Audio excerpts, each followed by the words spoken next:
All right, what is up, my ninjas? It's been a while. I've been busy, but I had to take some time out to do this review. So anyway, GI Joe Retaliation. After what, a year and what is it, 5 or 6 months or something like that? We had a whole long time to wait for this movie because it was supposed to come out last year, and they pushed it back for the 3D conversion. I still didn't see it in 3D. I was like, fuck that shit. I'm not paying to see movies in 3D unless it's at the level Avatar is at, and you already know this shit was converted, so no. Anyway, G.I. Joe Retaliation, directed by John M. Chu, director of Never Say Never, and apparently he was a G.I. Joe fan. Now, strangely enough, we hear this a lot, and when you see the finished product, you're like, yeah, I can't really tell. I believe he's a fan. I just believe there were too many chiefs, too many Indians all trying to be the chief. That saying is so fucking like messed up. Too many Native Americans, I guess. I don't know. Anyway, there's too many hands in the pot. G.I. Joe Retaliation kind of is a reboot slash sequel to Rise of Cobra. Lots of people hated Rise of Cobra. I thought it wasn't as bad as people said, but it definitely was bad. It definitely was not like the most amazing movie, but it had all the elements that G.I. Joe as a cartoon had. And this could be said for a lot of cartoon to live action conversions like Speed Racer. People pan that movie too, but if you go back and watch the TV series, the series is exactly like that fucking TV show, except less imagination when it comes to the car battling. But anyway, back to G.I. Joe. Rise of Cobra, just like the cartoon, just there were tweaks that didn't need to be there that were made here. Retaliation, on paper, just like the cartoon, except there were changes that kind of messed up the core things that make G.I. Joe G.I. Joe. Strident, what could they have possibly changed to make it not feel like G.I. Joe? Well, let me tell you. Number one, the main characters of this particular version of G.I. Joe are characters that are well known in the G.I. Joe verse. We all know who Lady J and Flint are. We know why there is relevance with these two characters. We all know the relationship, whether or not you caught them in the comics or you caught them in the TV show. None of that is there. There's a hint of it's not even sexual tension. It's just like there's a dude with a dick who is sitting in a room with a hot chick, and he kind of wants to bone the chick, and so he's being nice. You totally feel it. You totally see it. It's very simple. Flint has like 5 lines of dialogue in the whole film, and he's not as smart. He's not a warrant officer. He's not as confident. He's this shy, kind of brash rookie who just doesn't follow directions and is kind of rebellious. And I'm like, what the fuck, Flint? That's not Flint. That's Falcon. But no, they changed that. Okay, fine, whatever. I'll leave him alone. Lady J, for some reason they changed her name to J. Burnett, her real name. I know a lot of you watching this will be like, I didn't even know what her name was. Okay, cool. Don't worry about this part. But for those of us who do, we all know her name is Allison Hart Burnett. And later it's Fairborn because she marries Flint. They changed her name for some reason. I think they made her a SEAL, which I don't have a problem with. She's an ex-SEAL. And she doesn't really do anything. I mean, like, it was weird watching a film where they took away the spears. Lady J always fought with these trick spears or these techno spears, whatever you want to call them. And they were nice. It's like the equivalent of Green Arrow's quiver of arrows was her, backpack of spears that had these different tips and stuff. And, when I look back, there was a lot of concept art of Lady J with said spears, but in like modernized gear. Now, what would have been interesting is to see how they incorporate that with modern military. She could have been an Olympic level javelin thrower or whatever. And maybe that's one of the things that helped her when she joined this team. I mean, G.I. Joe uses experimental weaponry every now and then. Roadblock. This was one of my big issues. You can totally see how full of himself The Rock is because of the amount of shit that was kind of done for him just on a surface level. I mean, the tone of the movie, the fact that Firefly was kind of set up to be his villain, like his match, even though he really was just beating the shit out of him every time they fought. I know he gets his ass whooped, but if you watch the actual fight, you know, it almost ended up like a Van Damme movie in a sense, because Firefly starts winning just because that's how it was written. Whereas like The Rock was throwing his ass like he weighed nothing. Rock had all that shit on his his vest. He had that whole battle kata weapon system. Those of you who collect the figures, you definitely know what I'm talking about. The Rock said there was a 5-minute scene where he gets to use all of that. If you go on histank.com and go back and look through all these interviews, or just go on YouTube, you can find it. If I can find it, I'll link it in this video. Chances are I may not even, I'm kind of done with this film, but I'll look for it. He said there's a 5-minute scene where he gets to show you all the shit he was training in that pertained to this battle kata weapon system. If you have the toy, you see he has these weird brass knuckle things that lock into the guns, then they can lock into the knife and the baton on his back. You don't see him use any of that shit. None of it. You see him use the guns, the pistols. I'm like, what the fuck? What was the point in making all that shit if it wasn't going to make its way into the movie? You know what I mean? Like, so apparently it'll be on the DVD. Okay, cool. We'll get a longer version where we get to see that. But the movie wasn't good enough to warrant us really wanting to go through all that. I mean, I know a lot of us will go and check it out, but come on. Colton, he kind of felt like, I don't know. It felt like Bruce Willis, but because it was Bruce Willis, but it felt like McClane, I guess I should have said. But, there were little things that made you say, okay, that's Colton, I guess. He was prepared, and he was still a little bit rebellious, and that seems to be a theme with the Joes. So I won't complain about him. Snake Eyes. Strangely enough, Snake Eyes did not steal the show.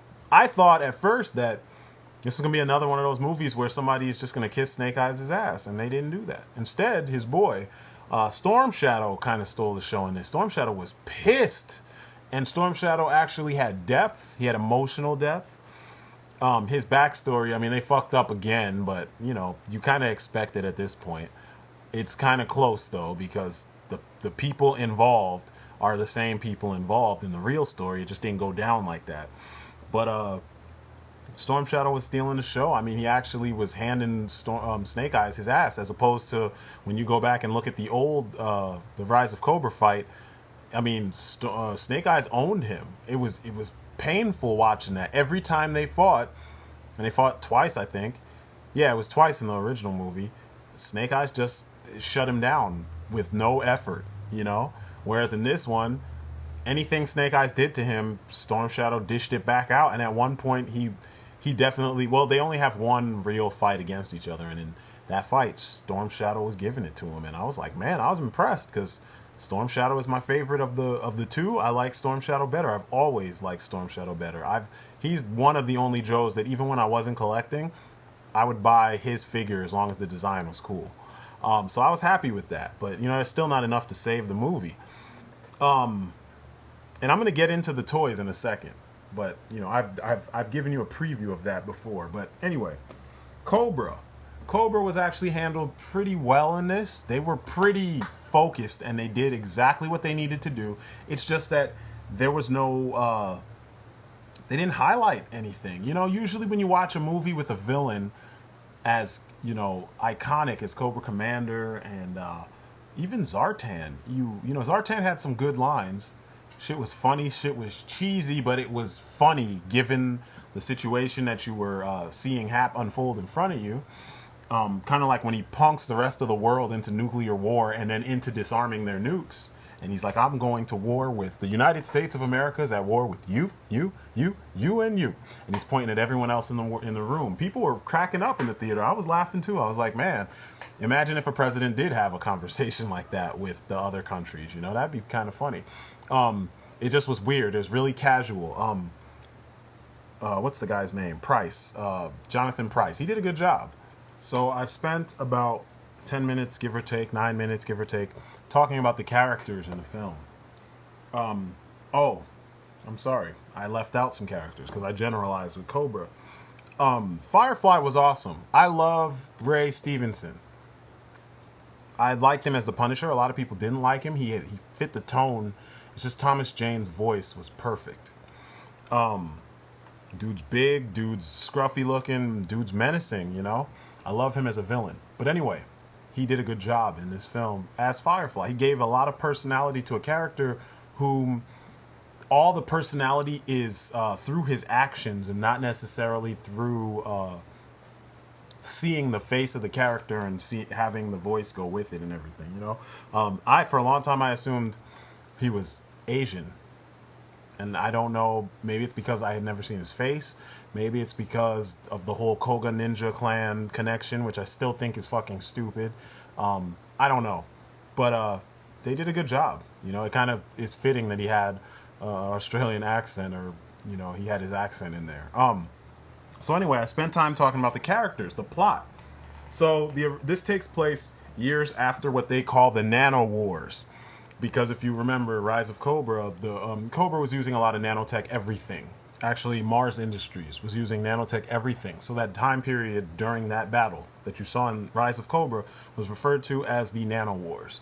After that, at the climax of the film, the JOE team that is now one cohesive unit captures Cobra at their Arctic base.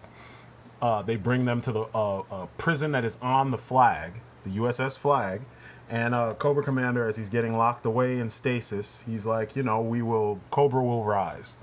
Which is funny because the movie's called Rise of Cobra and they don't get to do anything until Retaliation. So anyway, the movie begins with a quick flashback of, well, not a flashback, a recap, I'm sorry, of the previous events. They explain to you Duke is now the leader of the G.I. Joe team, that he's, you know, joined by Roadblock, Snake Eyes, Flint, and Lady J. And you see it begins with the Joes on a mission to, actually, I'm sorry. It begins with a mention of, I think it's Pakistan, having some type of insurrection. And pretty much the government, the leader of their government has been, their president or prime minister has been assassinated.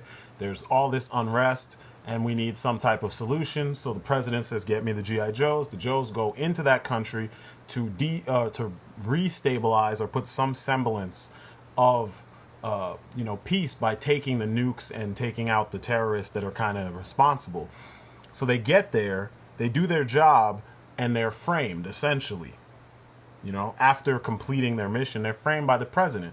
If you remember, this was one of the things that was left over from Rise of Cobra. The president is actually Zartan in disguise, and the real president is being held elsewhere, and they're torturing him for information and secrets, etc., so that they can continue to do their thing behind the scenes and take over. This is the part of the story that I like, because this is similar to what Cobra has been doing in modern times. In the comics, Cobra goes into third world countries, builds up the economy, makes it strong, adds, you know, bases in that country. They're secret bases, of course. And once the economy gets back on its feet and whatnot, Cobra is in control of it, because they place their own figureheads there. Or the figureheads that they do place happen to work for Cobra or with Cobra. You get what I'm saying? So it's really devious, and it's shit that could possibly happen. So I like that. It's just crazy that they did it with the U.S. Anyway, Joes get framed. The Cobra Special Forces are put into action. Their first act is to exterminate the Joes. They shoot up the base where the Joes retreated to after retrieving the nukes. Duke is killed. And it's funny because before this, you get a couple scenes of Duke and Roadblock chilling out, blah, blah, blah, yakety schmackety, they're best friends. And it's weird because you're like, what happened to Ripcord? I thought he was your best friend, you know, since you were kids, like you said in the previous movie. And it's one of those things where you're kind of feeling like, why take some things from the previous film and then leave other things if all of these things are of equal importance to the grand scheme of things? You know what I'm saying? The Joes get decimated. A bunch of, I don't know if they were Apaches or longbows, I couldn't tell. It was all a blur, I guess, but they get rained on and just destroyed. And the president kind of, you know, gives a speech or a State of the Union kind of address to the world at large to let them know that the Joes have betrayed them, and now Cobra Special Forces will be, you know, stepping in, which is strange because Cobra Commander did explain that his organization is called Cobra. These are the kind of holes that make the movies start to get stupid. In the previous movie, they dealt with an organization called Cobra. So why would the U.S. government say, hey, wait a second, Mr. President, Cobra Special Forces? Or anyone who knows how government works, the president is not the be-all, end-all of all decisions made. Most of the time, he's kind of like a vote for what's going on. He can be overvoted or overturned or overruled or whatever. He can veto some stuff, but he can't just say, today we're going to use, you know, Al Capone's military. I mean, if say Al Capone was still alive, you know, or today we're going to hire the freaking Taliban as our, you know, secret service. He can't do some shit like that, but that's essentially what he did in this movie. And so the plot is essentially G.I. Joe Renegades, because now the Joes have to scramble together all the little things, the surviving Joes, which are Lady J, Flint, Roadblock, Snake Eyes, who wasn't even in the country when this shit happened. And I think that's it. Oh, Jinx. She also wasn't in the country.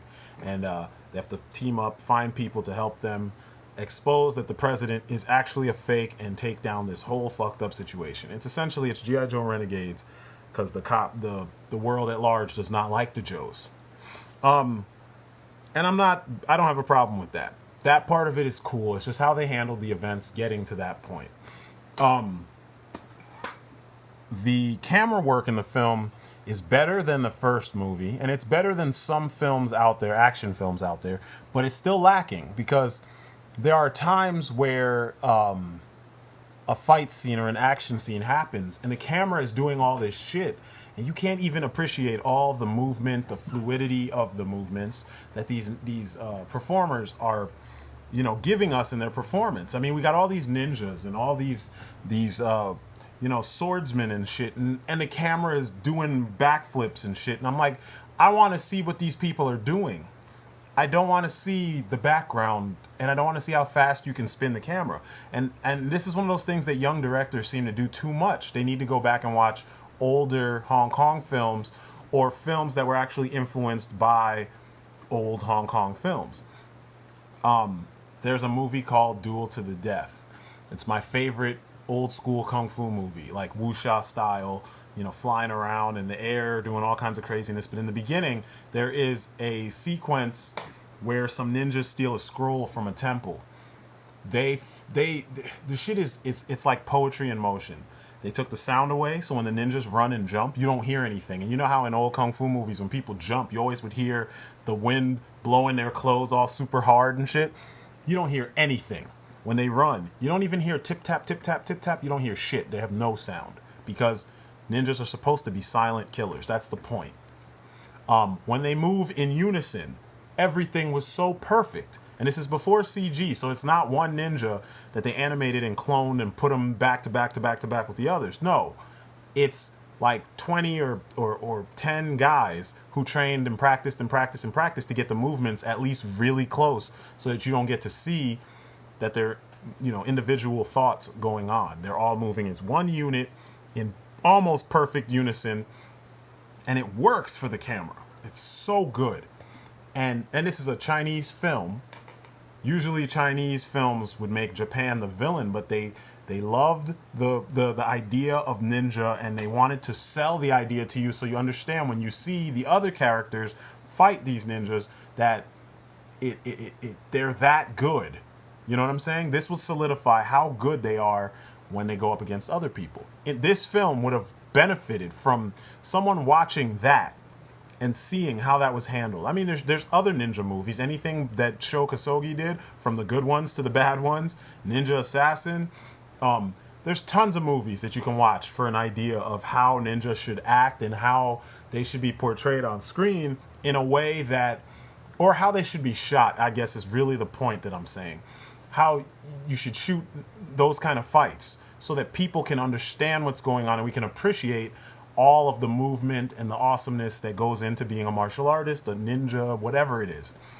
John Chu spoke so much about dance choreography and how he has all these amazing dancers and how you can do so much with movement and blah blah blah blah blah. But then when he shot all these actors, and performers, he kind of falls short, especially in the end battle when you need to see Storm Shadow and Snake Eyes fighting. The shit was lit horribly. You couldn't see anything.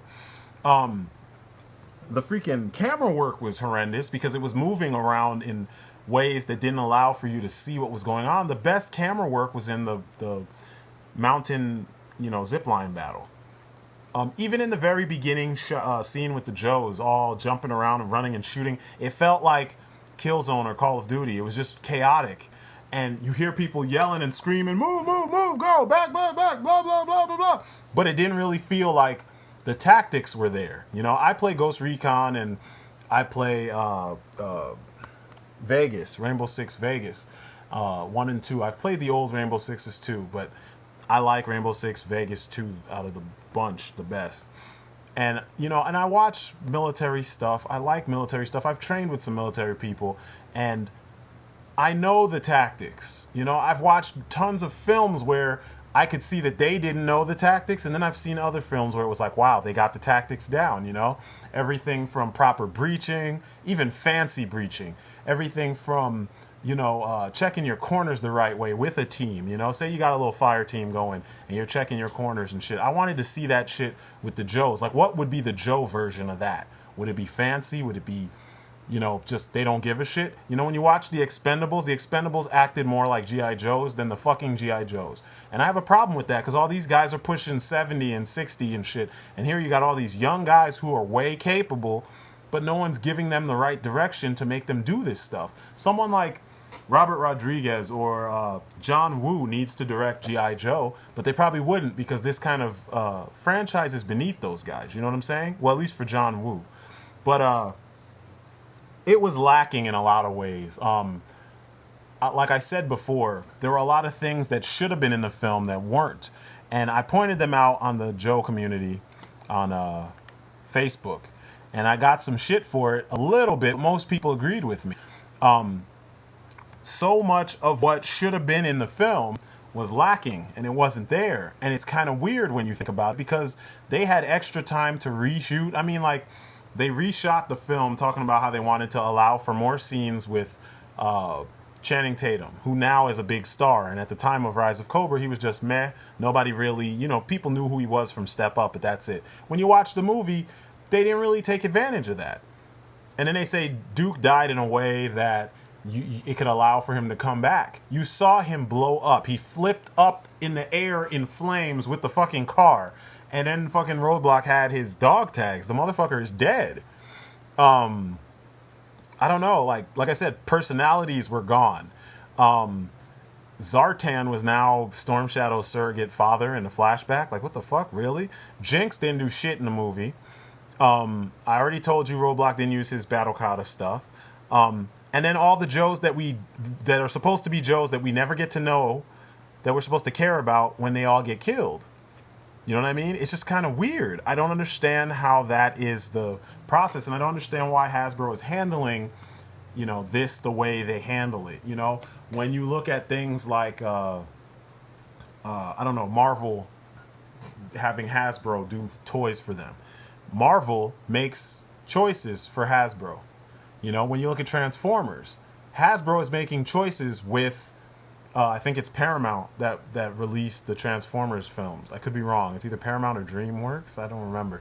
I don't really care. But whoever they're working with, Hasbro is saying you can do this and you can't do this. Just like Optimus can't stay dead. That's not a movie rule.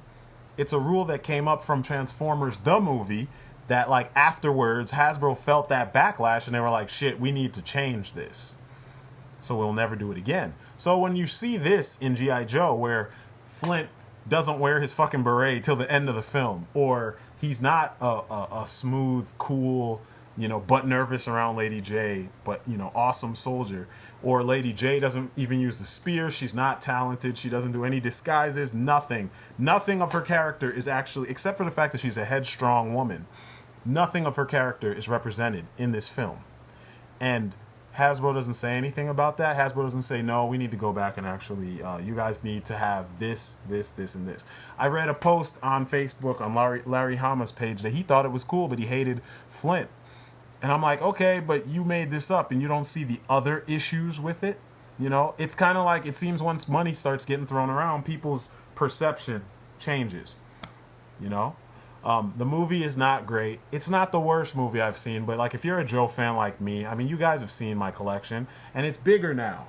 You know, my son and I play every weekend. My son and I are playing with GI Joes. I'm not even ashamed because it's time I get to spend with my son.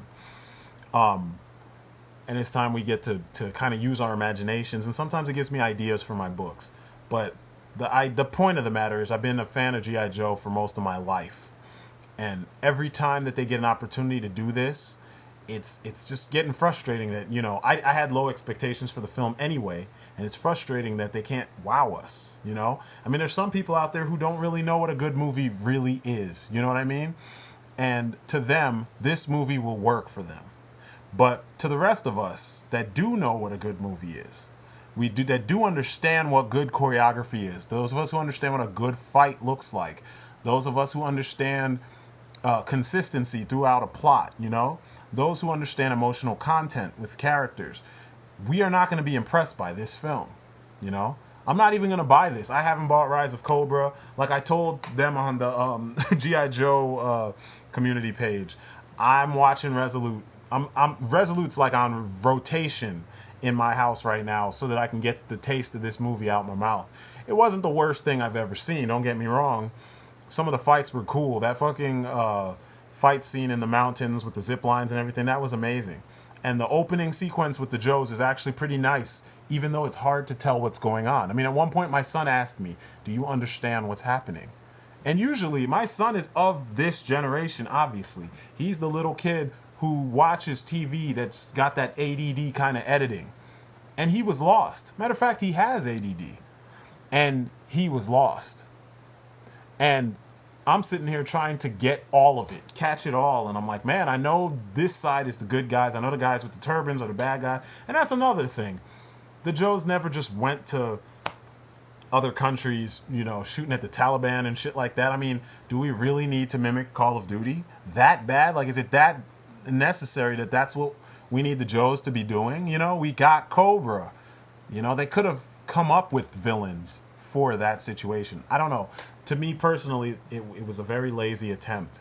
And with all the hype surrounding it and the actors and the budget, it should have been done better. The score was like a serviceable score. There were 2 tracks in the movie for me that were well done. And one of them is only half well done. And it's the track called Get Me the G.I. Joes. You don't even hear it in the film because the sound effects from the Ghost Hawk 2s are so fucking loud it drowns out the music in the background. But if you get the soundtrack, listen to it. It's pretty cool. Henry Jackman, does some really cool stuff with guitar feedback, and you know, you just need to hear the way it works. Because if you've heard X-Men First Class, you know from the theme, Magneto's theme, this guy loves guitars, and I like what he does with them. Now, the rest of the soundtrack, Firefly's theme, the version in the film is good.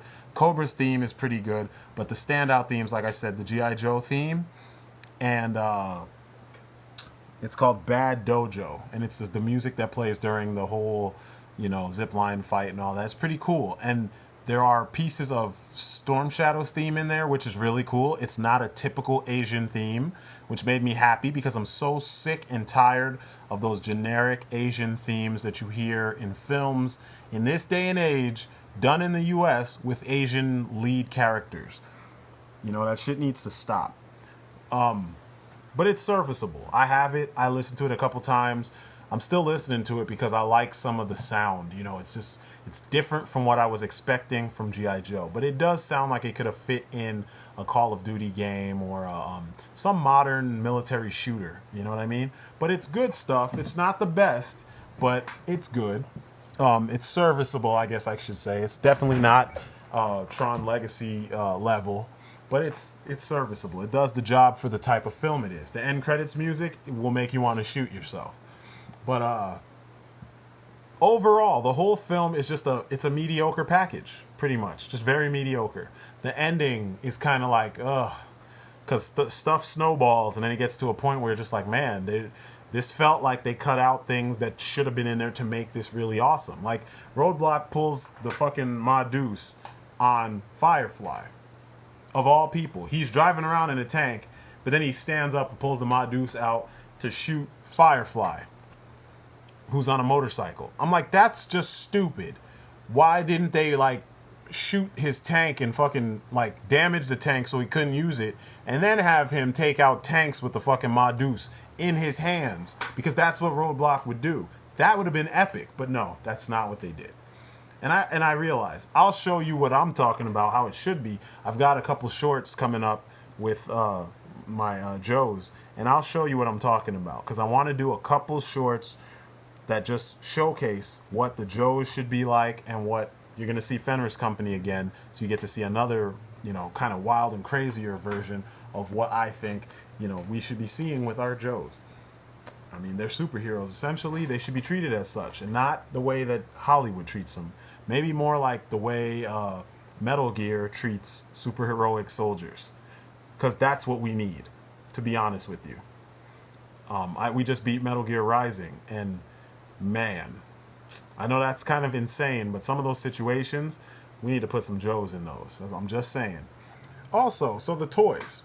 There are a lot of characters that were important to this story that the toys haven't shown up yet for them. You know what I'm saying? We never got a movie-accurate Cobra Commander. Instead, we're getting an ultimate Sunbow-style Cobra Commander in the G.I. Joe Retaliation line. Have you seen what Cobra Commander looks like in this show, in this movie? He looks badass. He looks like him and Blade shop at the same fucking store. I mean, he looks badass.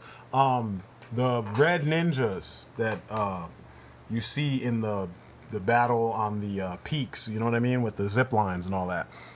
We still haven't seen them in the store yet. Now, the strange thing to me is that Retaliation was supposed to come out last year, and the toys weren't in the stores since last year. What the fuck? I mean, really. I've read so many strange, outlandish explanations for why Hasbro's distribution has been so shitty. Everything from, oh, it costs so much money to do this stuff, and everything from, including, you know, we need to buy more of the crappy stuff so they can give us good stuff, and then the distribution will increase. What the fuck are you talking about? Realistically, right? Distribution is its own entity from manufacturing and concepting and all of this. The concept people, which would be me, this is stuff that I've done before. You concept, you draw according to what the specifications you're given. You give that to the fabrication department. They make the one-up. It's like a double-sized version of the figure.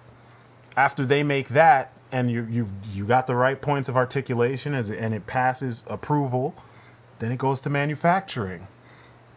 They run it through the machines, and then they make several of them. It's not rocket science. It's very simple. And after it's manufactured or it's fabricated, whatever, and it goes to manufacturing, then distribution. All the places who sign contracts with this company, which is Hasbro in this case, that they want to sell Hasbro product, not just G.I. Joe. I'm talking all of their portfolio that they're selling to different retail chains or online stores, whatever items in the portfolio that they want to be, you know, sold by said store, they get shipped to them in the quantities that they agree on. So all this talk about what you need to do and blah, blah, blah, blah, blah, blah, blah, it's bullshit, because that's not how it works.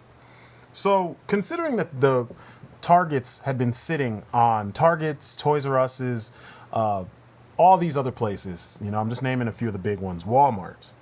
They've been sitting on G.I. Joe Retaliation product that had already been released by the time the movie was supposed to be released last year. We should have been flying through that stuff. Do you know that over here in my side of town, I'm in Columbus, Ohio, Target's only started having the Retaliation figures last month. That's when the shelves were full. I work near Target. Actually, I live near one and I work near another one. And my son and I go on toy runs.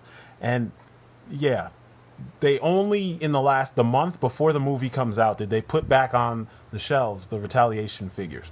Then on top of that, now that they've blasted through all that shit because all these kids and collectors and fucking scalpers have gone through all that shit, where's the new stuff? I think the new stuff doesn't come out until what, third or fourth quarter of this year.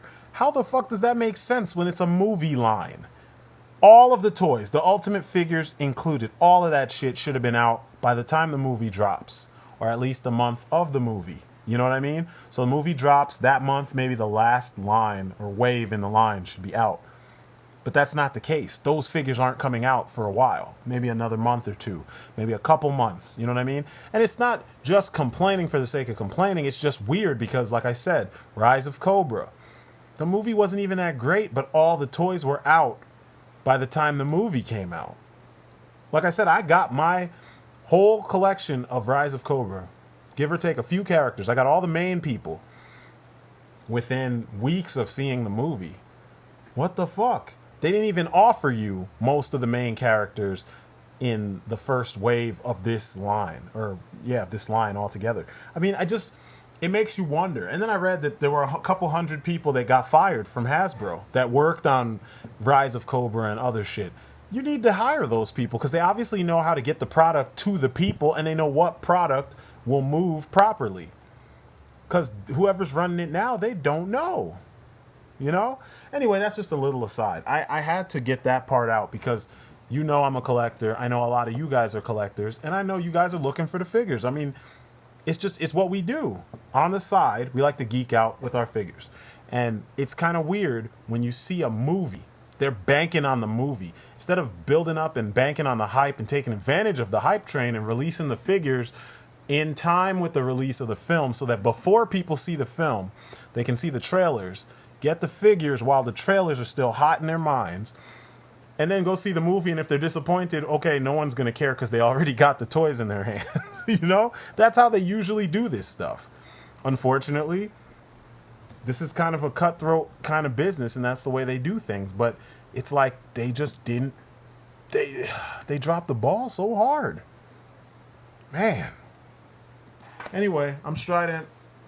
This has been my review for G.I. Joe Retaliation. I hope that I was able to actually go over some things and shed some light on parts of the film that most people weren't thinking of. I think I did a good job. I went over everything from your character portrayals to, you know, the way the movie was shot to the music, you know.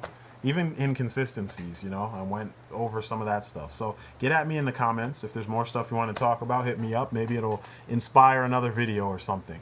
So anyway, I'm Strident. That's my story, and I'm sticking to it, and I will talk to you later. Peace outside.